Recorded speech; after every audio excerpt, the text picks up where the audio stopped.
CBSE words में आपका स्वागत है। तो इस वीडियो में हम थर्ड चैप्टर की एक्सरसाइज का क्वेश्चन नंबर 3.1 डिस्कस करेंगे। In which of the following examples of motion can the body be consider approximately a point object. तो नीचे जो आपको 4 एग्जाम्पल दिए हुए हैं मोशन के, वहां पर किसमें आप ऑब्जेक्ट को पॉइंट ऑब्जेक्ट मान सकते हो लगभग, यानी अगर उसे हम पॉइंट ऑब्जेक्ट मान लें तो उसके मोशन पर कोई इफेक्ट नहीं पड़ेगा। पॉइंट ऑब्जेक्ट के बारे में मैंने आपको चैप्टर में डिटेल पढ़ा है। शॉर्ट में अगर मैं बताऊं तो पॉइंट ऑब्जेक्ट क्या होता है, उसका कोई साइज नहीं होता, कोई शेप नहीं होता, उसमें कोई रोटेशन नहीं देखने को मिलता। जैसे हमारा ये पॉइंट है, इसको हमने 90 डिग्री रोटेट कर दिया तो भी ये पॉइंट ही रहेगा। तो कोई रोटेशन देखने को नहीं मिलता, इसका कोई साइज नहीं होता, कितना डायमीटर है, इस तरह की कोई चीज़ नहीं होती। तो पॉइंट ऑब्जेक्ट हम किसी को तब मानते हैं जब उसे पॉइंट ऑब्जेक्ट मानने से मोशन पे कोई इफेक्ट ना पड़े। तो चलिए ए वाला पार्ट देखते हैं। A railway carriage moving without jerks between two stations. तो ट्रेन का डिब्बा है, वो स्टेशंस के बीच में मूव कर रहा है विदाउट जर्क्स, यानी बिना कोई झटका दिए स्मूथली चला जा रहा है अपने पाथ पे।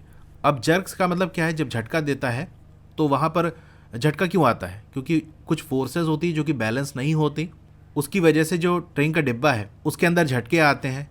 लेफ्ट राइट थोड़ा मूव करता है, ट्रेन ऊपर नीचे होती है थोड़ा। तो झटका लगने पे कितना मोशन होगा, कितना ट्रेन हिलेगी, ये ट्रेन के साइज पे डिपेंड करता है। तो अगर जर्क्स वाला कॉन्सेप्ट हम हटा दें, यानी सीधे सीधे ट्रेन जा रही है स्टेशंस के बीच में, तो क्या हम उस रेलवे कैरेज को, उस ट्रेन के डिब्बे को पॉइंट ऑब्जेक्ट मान सकते हैं? डिब्बा छोड़ो, अगर पूरी ट्रेन की हम बात कर लें तो ट्रेन का जो मोशन है वो बहुत लंबी डिस्टेंस पे होता है।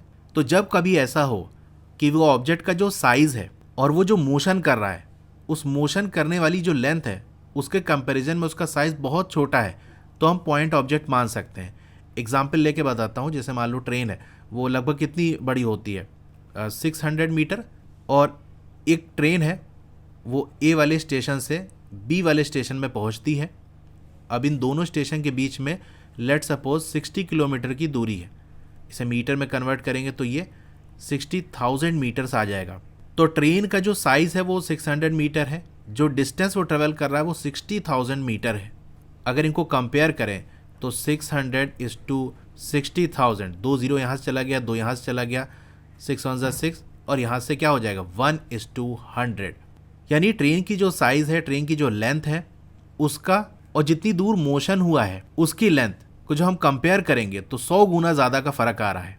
तो जब कभी ऐसा होता है कि जो ऑब्जेक्ट है उसकी जो साइज़ है वो काफ़ी ज़्यादा छोटा है, जैसे ट्रेन की लेंथ काफ़ी छोटी है उस दूरी के रिस्पेक्ट में, उस डिस्टेंस के रिस्पेक्ट में जो कि वो ट्रेवल कर रहा है, तो ऐसे केस में हम उसे पॉइंट ऑब्जेक्ट मान लेते हैं। जैसे ट्रेन जब आती है प्लेटफॉर्म पे तो हम क्या कहते हैं, ट्रेन आ गई। हम ही नहीं कहते ट्रेन का इंजन आ गया, अब ये डिब्बा आ गया, वो डिब्बा आ गया। तो ट्रेन आ गई किसका मतलब ये होता है जनरल लैंग्वेज में कि हाँ पूरी की पूरी ट्रेन आ गई। तो इस ए वाले केस में हम रेलवे कैरेज को हम पॉइंट ऑब्जेक्ट मान सकते हैं। बी वाले पार्ट की बात करें, a monkey sitting on a top of a man cycling smoothly on a circular track. एक सर्कुलर ट्रैक है, इस पे क्या है, एक आदमी साइकिल चला रहा है और आदमी के ऊपर बैठा है बंदर। तो क्या इस बंदर को पॉइंट ऑब्जेक्ट मान सकते हैं? बिल्कुल मान सकते हैं। बंदर छोटा हो या बड़ा हो, मोशन पे इतना ज़्यादा कोई फ़र्क नहीं पड़ेगा।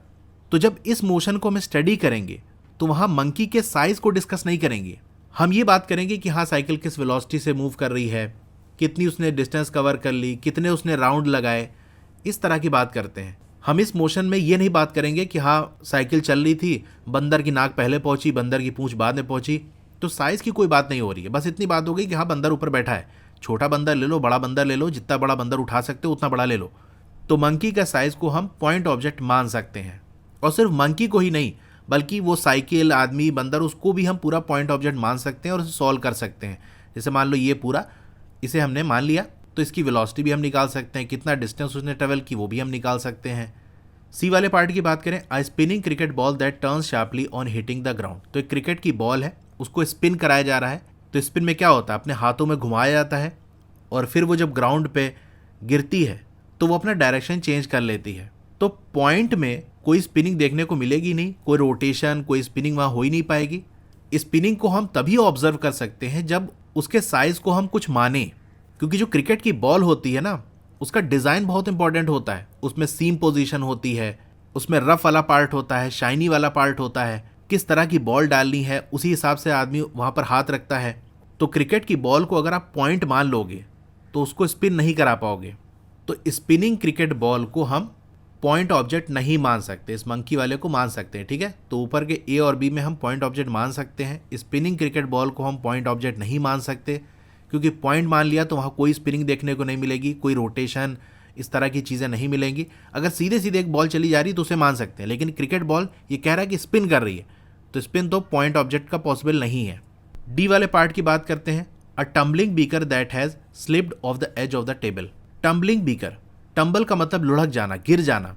तो एक बीकर है वो टेबल की एज पे स्लिप करके गिर जाता है, ठीक है। ऐसे टेबल है, ये बीकर रखा हुआ है, ये स्लिप करते हुए जाकर इस तरह से टम्बल कर जाता है, नीचे लुढ़क जाता है, गिर जाता है। तो क्या इसे हम पॉइंट ऑब्जेक्ट मानेंगे? चलिए इसे ऑब्जर्व करते हैं हम। अब ये हमारा बीकर है, अब देखो ये किस तरह से गिरेगा। जब ये स्लिप करेगा तो इस तरह से ये इस तरह से गिरा। आप देखो किस तरह से गिरा, ऐसे जाकर, और यहाँ टर्निंग हमको देखने को मिली और फिर जाके इस तरह से गिरा। तो ये टर्निंग कब हो पाई? क्योंकि इसके पास अपनी कुछ हाइट थी, तभी ऐसे जाकर कुछ दूरी आगे गया। उसके बाद इसकी जब वेट है वो बैलेंस नहीं हो पाया तो ये नीचे गिरने लगा और इस तरह से टर्निंग देखने को मिली। अगर ये पॉइंट ऑब्जेक्ट होता तो इसमें कोई भी टर्निंग हमको देखने को ना मिलती। ऐसे समझो कि यहाँ से कोई ऑब्जेक्ट गया और तुरंत वो नीचे चला जाता, यानी ये जैसे ही इसको क्रॉस करता तुरंत वो सीधा नीचे चला जाता, कोई टर्निंग हमको देखने को नहीं मिलती। तो टर्निंग हमें जो देखने को मिली है वो इसकी हाइट की वजह से मिली है, इसीलिए इसे हम पॉइंट ऑब्जेक्ट नहीं मानेंगे। तो आपने देख लिया कि इसे हम पॉइंट ऑब्जेक्ट नहीं मान सकते, ठीक है। तो ये वाला पार्ट में भी क्या है, हम पॉइंट ऑब्जेक्ट नहीं मानेंगे। तो ए और बी में हम पॉइंट ऑब्जेक्ट मान सकते हैं, सी और डी में पॉइंट ऑब्जेक्ट नहीं मानेंगे, क्योंकि साइज यहाँ इंपॉर्टेंट है। और भी वीडियोस देखनी है तो प्लेलिस्ट विजिट करके देख सकते हो, जिसका लिंक आपको डिस्क्रिप्शन में मिल जाएगा। Okay, thank you.